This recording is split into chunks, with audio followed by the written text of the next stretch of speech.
I welcome you to today's ceremony where 14 documents will be exchanged between India and France.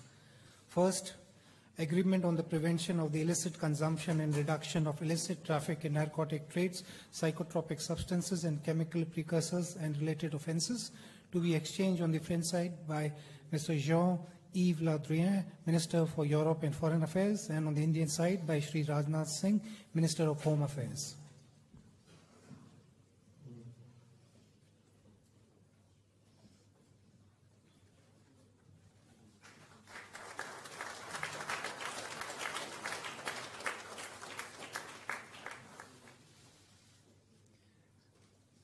Second, Migration and Mobility Partnership Agreement to be exchanged by His Excellency Mr. Jean-Yves Le Drian, Minister for Europe and Foreign Affairs, and Srimati Sushma Swaraj, Minister of External Affairs.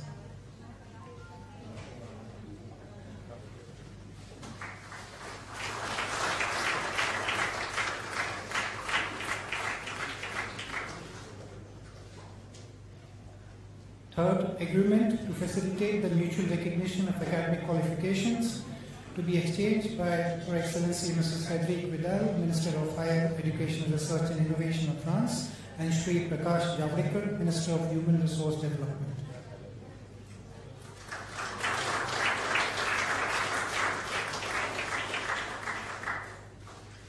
Fourth, MOU between SNCF and the Ministry of Indian Railways on technical cooperation in the field of railways to be exchanged by His Excellency Jean-Yves Le Drian, Minister for Europe and Foreign Affairs, and Shri Piyush Goyal, Minister for Railways and Co.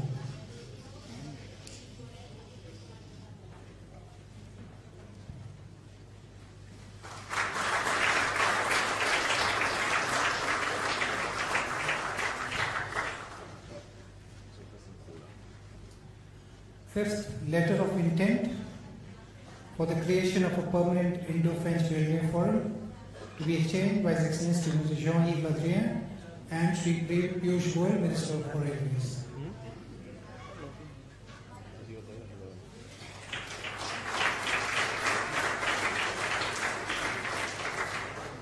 Sixth, agreement for the provision of reciprocal logistic support between the armed forces to be exchanged by Her Excellency Mrs. Florence Parly, Minister for the Armed Forces of France, and Srimati Nirmala Sitharaman, Minister of Defence.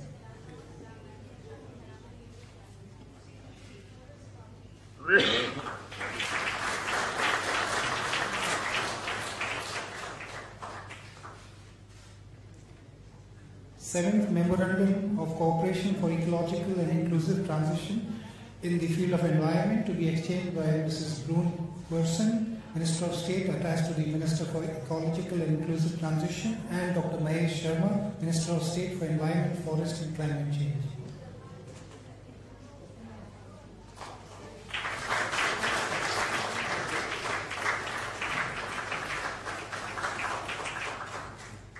Eighth, agreement on cooperation in the field of urban development to be exchanged by Mrs. Brune Person, Minister of State, and Shri Hardeep Singh Puri, Minister of State for Housing and Urban Affairs.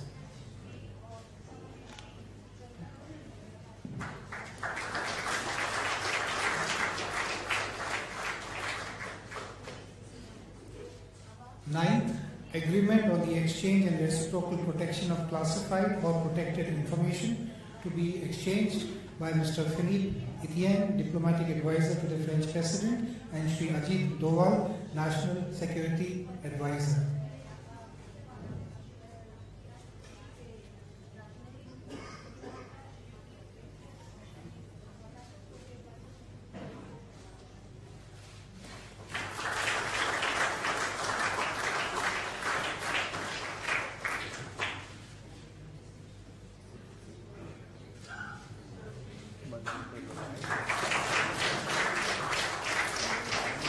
Tenth, implementing arrangement between the Centre National d'Études Spatiales and the Indian Space Research Organisation for pre-formulation studies of a maritime awareness mission to be exchanged by Mr. Jean-Yves Le Drian, President CNES, and Dr. K. Sivan, Secretary, Department of Space and Chairman ISRO.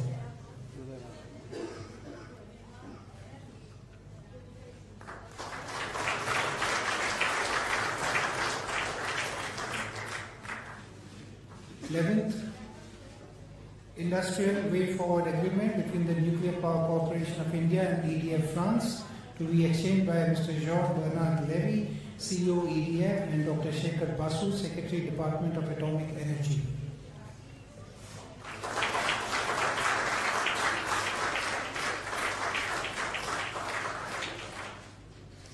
Twelfth, bilateral arrangement between the Government of India and the Service Hydrographic Marine on marine hydrography and cartography, to be exchanged by the Ambassador of France to India, His Excellency Mr. Alexander Ziegler, and Sri Vinay Mohapatra, Indian Ambassador to France.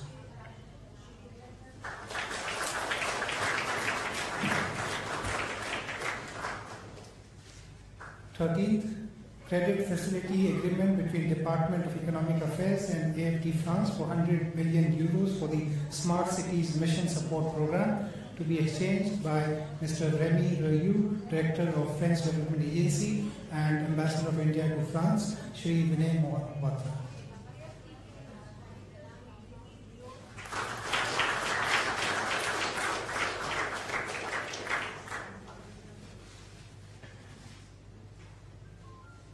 The final document, 14th, MOU between National Institute of Solar Energy and INES-CA France, to be exchanged by Mr. Daniel Ververde, Administrator, the Commission for Atomic and Alternate Energy of France, and Ambassador of India to France, Shri Vinay Mohapatra.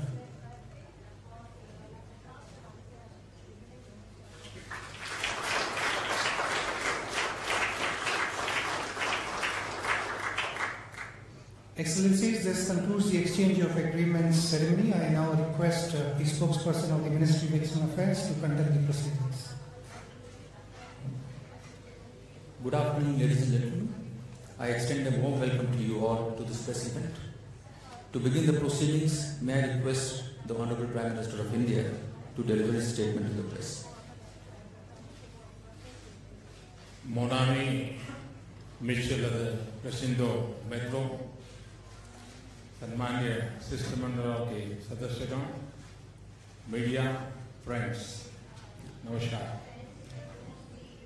मैं राष्ट्रपति मैक्रो का और उनके साथ आए प्रतिनिधिमंडल का भारत में सहर्ष हार्दिक स्वागत करता हूं। राष्ट्रपति जी कुछ महीने पहले पिछले साल आपने पेरिस में खुले दिल से और गले मिलकर बहुत गर्मजोशी से मेरा स्वागत किया था। मुझे बहुत प्रसन्नता है कि आज मुझे भारत की धरती पर आपका स्वागत करने का मौका मिला।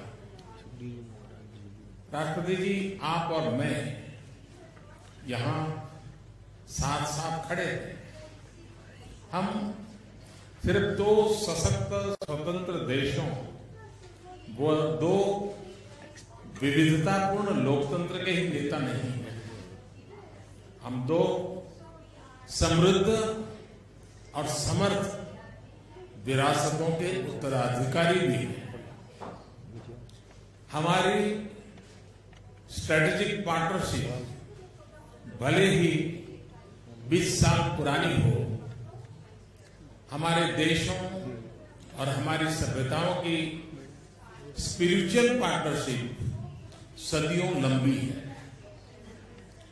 18वीं शताब्दी से लेकर आज तक पंचतंत्र की कहानियों के जरिए वेद, उपनिषद, महाकाव्यों, श्री रामकृष्ण और श्री अरविंद जैसे महापुरुषों के जरिए फ्रांसीसी विचारकों ने भारत की आत्मा में झोंक करके देखा है। वॉल्टेयर, विक्टर ह्यूगो, रोमन रोला, रेने दोमाल, आंद्रे मालरो जैसे असंख्य युग प्रवर्तकों ने भारत के दर्शन में अपनी विचारधाराओं का पूरक और प्रेरक पाया है। राष्ट्रपति जी, आज हमारी यह मुलाकात सिर्फ दो देशों के नेताओं की मुलाकात ही नहीं, दो समान विचार वाली सभ्यताओं और उनकी समग्र धरोहर का समागम है, संगम है। यह संयोग मात्र नहीं है कि लिबर्टी, इक्वलिटी, फेडरलिटी की गूंज फ्रांस में ही नहीं, भारत के संविधान में भी दर्ज है। हमारे दोनों देशों के समाज इन मूल्यों की नींव पर खड़े हैं। इन मूल्यों के लिए हमारे वीर सेनानियों ने 2 विश्व युद्धों में अपनी कुर्बानियां दी हैं। फ्रेंड्स, फ्रांस और भारत की एक मंच पर उपस्थिति एक समावेशी, खुले, समृद्ध व शांतिमय विश्व के लिए एक सुनहरा संकेत है। हमारे दोनों देशों की स्वायत्त और स्वतंत्र विदेश नीतियां सिर्फ अपने अपने हित पर ही नहीं, अपने देशवासियों के हित पर ही नहीं, बल्कि सार्वभौमिक मानवीय मूल्यों को सहेजने पर भी केंद्रित है। और आज वैश्विक चुनौतियों का सामना करने के लिए यदि कोई 2 देश कंधे से कंधा मिलाकर चल सकते हैं तो वो है भारत और फ्रांस। राष्ट्रपति जी, आपके नेतृत्व ने यह जिम्मेदारी आसान कर दी है। जब 2015 में इंटरनेशनल सोलर अलायंस का लॉन्च हुआ था तो पेरिस में फ्रांस के राष्ट्रपति जी के साथ हुआ था। कल international solar alliance founding conference का आयोजन साझा जिम्मेदारियों के प्रति हमारी कार्यशील जागरूकता का ज्वलंत उदाहरण है। मुझे खुशी है कि यह शुभ कार्य फ्रांस के राष्ट्रपति जी के साथ ही हो रहा है। फ्रेंड्स, रक्षा, सुरक्षा, अंतरिक्ष और हाई टेक्नोलॉजी में भारत और फ्रांस के द्विपक्षीय सहयोग का इतिहास बहुत ही लंबा है। दोनों देशों में द्विपक्षीय संबंधों के बारे में बायपार्टीजन सहमति है। सरकार किसी भी की हो, हमारे संबंधों का गाफ सिर्फ और सिर्फ ऊंचा ही जाता है।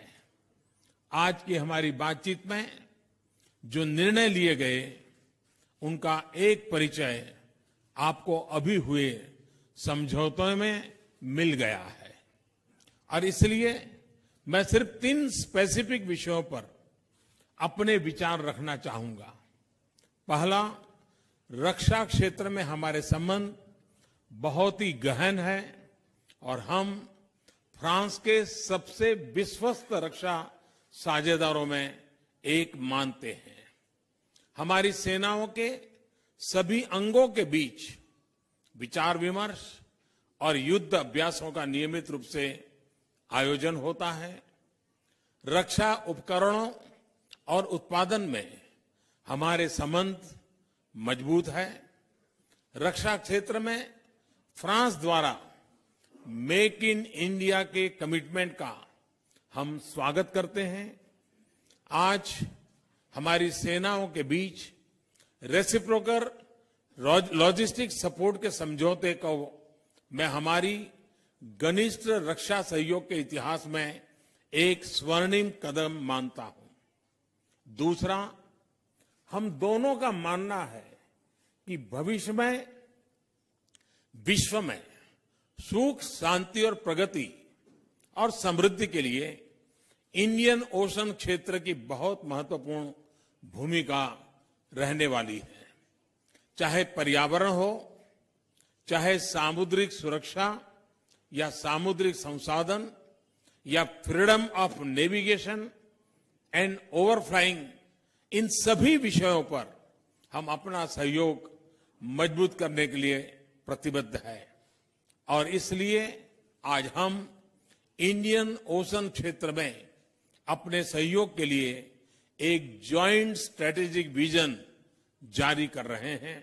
और तीसरा, हम मानते हैं कि हमारे द्विपक्षीय संबंधों के उज्जवल भविष्य के लिए सबसे महत्वपूर्ण आयाम है हमारे पीपल टू पीपल संबंध, विशेष रूप से हमारे युवाओं के बीच।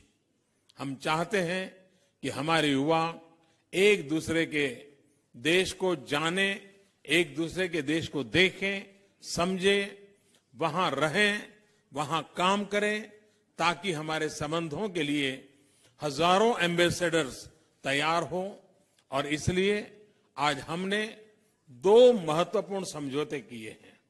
एक समझौता एक दूसरे की शिक्षा योग्यताओं को मान्यता देने का, और दूसरा हमारी माइग्रेशन एंड मोबिलिटी पार्टनरशिप का है। ये दोनों समझौते हमारे देशवासियों के, हमारे युवाओं के बीच करीबी संबंधों का फ्रेमवर्क तैयार करेंगे। फ्रेंड्स, हमारे संबंधों के अन्य कई आयाम है, सभी का उल्लेख करूंगा तो शायद शाम हो जाएगी। रेलवे, शहरी विकास, पर्यावरण, सुरक्षा, अंतरिक्ष, यानी जमीन से आसमान तक ऐसा कोई विषय नहीं है जिस पर हम साथ मिलकर के काम न कर रहे हों। अंतर्राष्ट्रीय पटल पर भी हम सहयोग और समन्वय के साथ काम करते हैं। अफ्रीकी देशों से भारत और फ्रांस के मजबूत संबंध रहे हैं। ये हमारे सहयोग का एक और आयाम विकसित करने का मजबूत आधार प्रदान करता है। कल इंटरनेशनल सोलर अलायंस की फाउंडिंग कॉन्फ्रेंस की सह अध्यक्षता राष्ट्रपति मैक्रो और मैं करेंगे। हमारे साथ कई अन्य देशों के राष्ट्राध्यक्ष, शासनाध्यक्ष और मंत्रीगण भी उपस्थित होंगे। प्लेनेट अर्थ के भविष्य की खातिर हम सभी इंटरनेशनल सोलर अलायंस की सफलता के लिए प्रतिबद्ध हैं। राष्ट्रपति जी, मुझे आशा है कि परसों वाराणसी में आपको भारत की उस प्राचीन और साथ ही चिर नवीन आत्मा का अनुभव होगा, जिसकी तरलता ने भारत की सभ्यता को सींचा है और जिसने फ्रांस के अनेक विचारकों, साहित्यकारों और कलाकारों को भी प्रेरित किया है। आने वाले 2 दिनों में राष्ट्रपति मैक्रो और मैं विचारों का आदान प्रदान जारी रखेंगे। मैं एक बार फिर राष्ट्रपति मैक्रो का, उनके डेलीगेशन का भारत में हार्दिक स्वागत करता हूं। बहुत बहुत धन्यवाद। यह वो रेमर्सी। Thank you, sir. May I now request the Honorable President of France to deliver his remarks to the media. Namaste. Thank you very much, Mr. Prime Minister. Monsieur le Premier ministre, cher ami, merci beaucoup pour ces mots, vos engagements, et merci pour votre accueil. La visite d'État que nous effectuons avec l'ensemble de ma délégation est un engagement que nous avions pris ensemble au mois de juin dernier, vous l'avez rappelé, lorsque vous avez rendu visite à la France. Et vous venez parfaitement de rappeler la force des liens historiques qui nous unissent. Vous avez rappelé la présence de nombreux écrivains français et l'inspiration qu'ils ont tirée dans votre pays.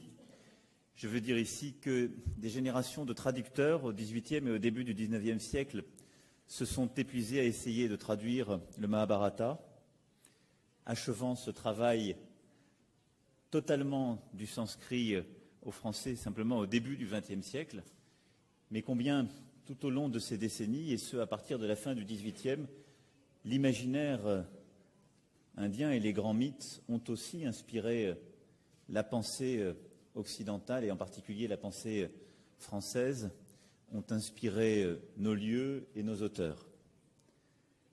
Et j'en veux une preuve et une anecdote qui est que, m'a-t-on raconté, et il y en a encore la trace au musée Guimet en France, lorsque Georges Clemenceau a essayé de mieux comprendre l'Inde et qu'il s'est rendu dans votre pays, il a été voir plusieurs brahmanes en demandant les secrets et le cœur de la culture. On a commencé à lui raconter quelques mythes et l'un d'entre eux s'est interrompu en lui disant « Vous devriez demander à Émile Sénard, il connaît ça bien mieux que nous. » Émile Sénard était un grand spécialiste de l'Inde et le premier traducteur du sanskrit en français de la Gita. Ce lien, c'est celui aussi qui a fait que 140 000 Indiens sont venus risquer leur vie pendant la Première Guerre mondiale pour la liberté de la France. C'est ce lien qu'ensemble aussi nous avions consacré au mois de juin dernier. Beaucoup sont inhumés dans une région qui m'est familière, au cimetière de la Chapelette à Péronne, à quelques kilomètres de la ville où je suis moi-même né.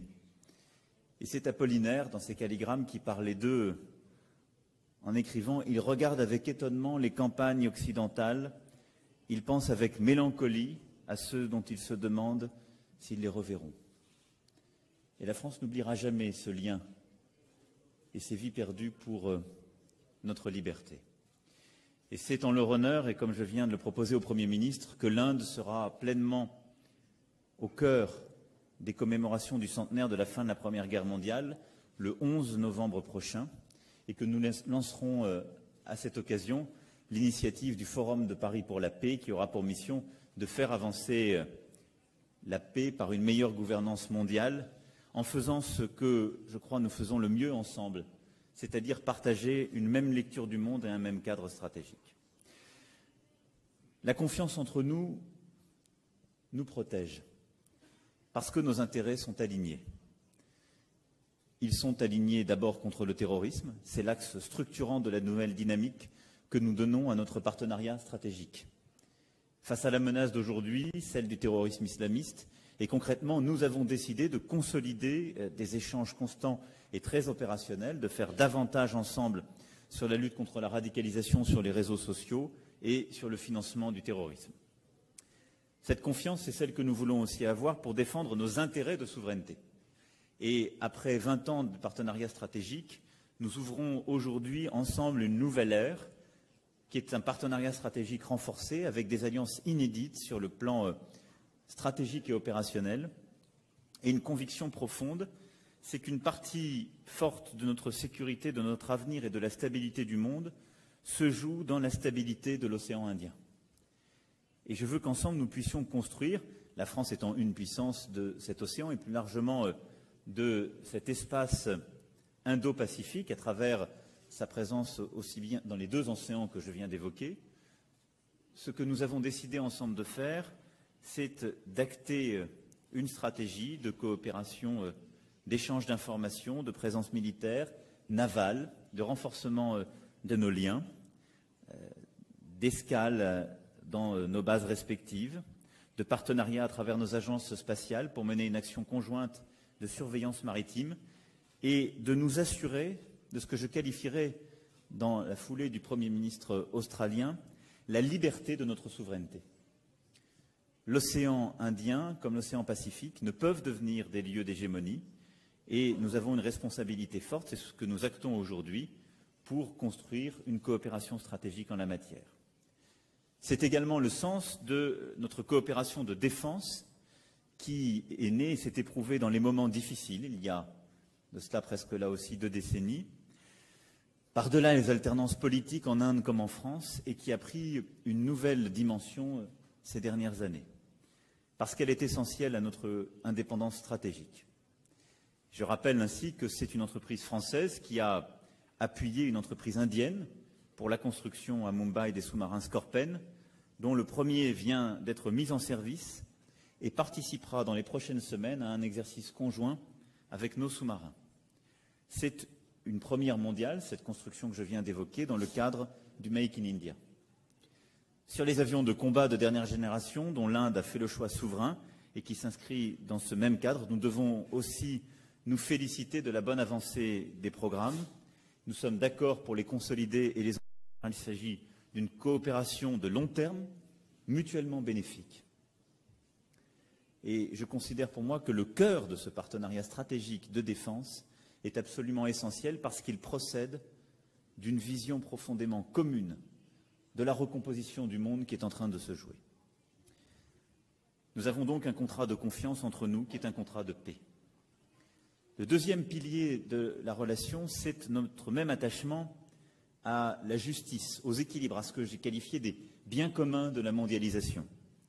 Vous avez cité, Monsieur le Premier ministre, à Davos, il y a quelques semaines, le Mahatma Gandhi, auquel j'ai rendu hommage ce matin, qui avait une phrase qui a, je crois, marqué beaucoup. « There is enough nature for our need, but not for our greed ». Et je ne sais pas si on peut stopper le greediness dans la mondialisation, mais on peut collectivement s'engager pour, en tout cas, avoir des réponses concrètes à notre propre vision, justement, d'un bien commun essentiel qui est le climat. C'est dans ce cadre que nous avons décidé, conformément aux accords de Paris, de mettre très concrètement en œuvre nos engagements en termes d'énergie solaire. C'est ce que nous mettrons donc demain ensemble en place à travers le sommet fondateur de l'Alliance solaire internationale. Un très gros travail a été fait de part et d'autre pour rassembler le maximum d'États, de partenaires, le maximum de financeurs. Et ce qui était une idée, celle de l'Inde au début, devint une initiative et sera à partir de demain une réalité rendue possible. Nous coprésiderons et je vous remercie d'accueillir et de tenir cet engagement ici, cette réunion qui permettra d'arrêter une feuille de route sur 3 points, l'identification de projets, l'accès au financement, l'accès aux technologies. Nous y reviendrons plus longuement demain, mais je crois que c'est un moment très important, non seulement pour l'Inde, pour notre partenariat, mais pour la cause que nous défendons sur le plan international. Cette priorité que nous portons à l'échelle internationale trouve aujourd'hui aussi une déclinaison concrète dans notre coopération bilatérale. Je ne reviendrai pas non plus en détail, comme vous l'avez dit, sur la 50aine d'accords et de textes cadres que nous signons aujourd'hui. Mais il y a un fil directeur, c'est que ces textes et nombre de ces accords permettent aussi de manière très efficace de lutter contre le dérèglement climatique dans le cadre de la relation bilatérale. En matière de transport, avec la semi-grande vitesse pour la ligne Delhi-Chandigarh et la mobilité électrique, où nos objectifs convergent. Les infrastructures urbaines, avec près de 80 entreprises françaises aujourd'hui engagées pour développer les smart cities à Chandigarh, Nagpur et Pondichéry. Les énergies renouvelables, qui représentent 1/3 du portefeuille d'engagement de l'Agence française de développement en Inde, engagement qui sera consolidé. Et nous irons ensemble inaugurer la plus grande centrale solaire de l'Uttar Pradesh, fruit d'un investissement français dans les programmes que vous avez lancés. Nous investissons ensemble sur l'avenir et le texte cadre qui, sur le plan de l'énergie nucléaire, a été signé aujourd'hui, est aussi quelque chose qui permet de réduire la part de charbon et des émissions dans le mix électrique et énergétique et est parfaitement cohérent avec cette ambition. C'est le même objectif que nous partageons dans le cadre de nos partenariats spatiaux et d'observation aussi à des fins climatiques. Cette relation bilatérale, elle est évidemment aussi économique. Nombre d'accords le montrent.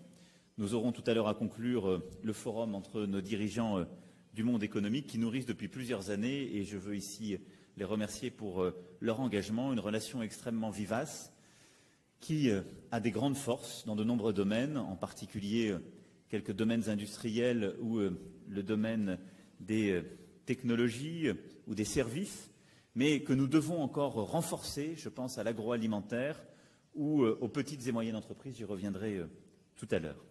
C'est pourquoi aussi nous sommes l'un et l'autre attachés aux équilibres du commerce international.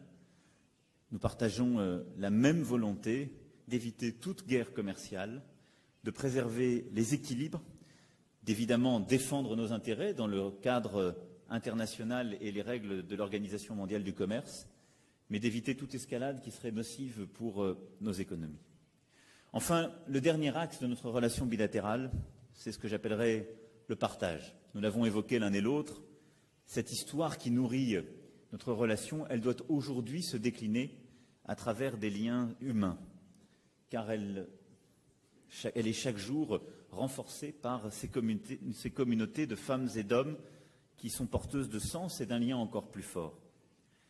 Nous avons ainsi la volonté profonde de renforcer, vous l'avez dit, ce lien. C'est pourquoi je souhaite que le nombre d'étudiants indiens en France soit doublé d'ici 2 ans. Nous signons aujourd'hui un accord de reconnaissance des diplômes, un accord sur la mobilité.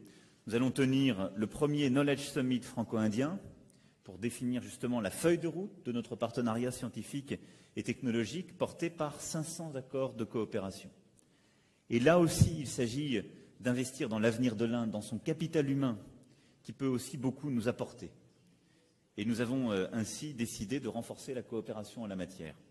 C'est aussi un renforcement de notre coopération dans les domaines du tourisme, du patrimoine, de la culture que nous allons décider, et nous mettrons l'Inde à l'honneur du Salon du Livre en 2020. Je souhaite très profondément dire ici que le sens pour moi de ce déplacement, c'est de faire de l'Inde notre premier partenaire stratégique de la région. Et je souhaite que la France soit votre premier partenaire stratégique en Europe et plus largement en Occident, pour toutes les raisons que je viens d'évoquer. Parce que nous avons les mêmes intérêts de défense et les mêmes intérêts stratégiques, la même vision du monde, parce que nous avons la même vision sur ces biens communs, en particulier le climat, et parce que nous avons cette communauté de femmes et d'hommes qui nous renforce. J'aurai l'occasion, vous l'avez dit, au-delà de nos échanges du jour, de rencontrer la jeunesse indienne cet après-midi, d'avoir un échange vivace aussi pour expliquer ses idées. Demain, nous aurons l'Alliance solaire internationale que l'un et l'autre nous ouvrirons. Je me rendrai au Taj Mahal et nous irons ensemble à Bénarès après-demain avec un grand bonheur pour nous plonger dans l'une des racines de la culture indienne, vous l'avez évoqué, pour aller inaugurer cette centrale solaire dont je rappelais l'importance, mais pour aussi continuer à décliner ensemble les liens indéfectibles qui nous unissent et surtout cette volonté de faire de ces liens historiques des liens d'avenir et le cœur de ce partenariat stratégique. Je reviendrai bien évidemment en Inde, mais je veux vous dire, Monsieur le Premier ministre, cher ami, que vous êtes l'invité permanent de la France. Merci beaucoup. Thank you, Excellency.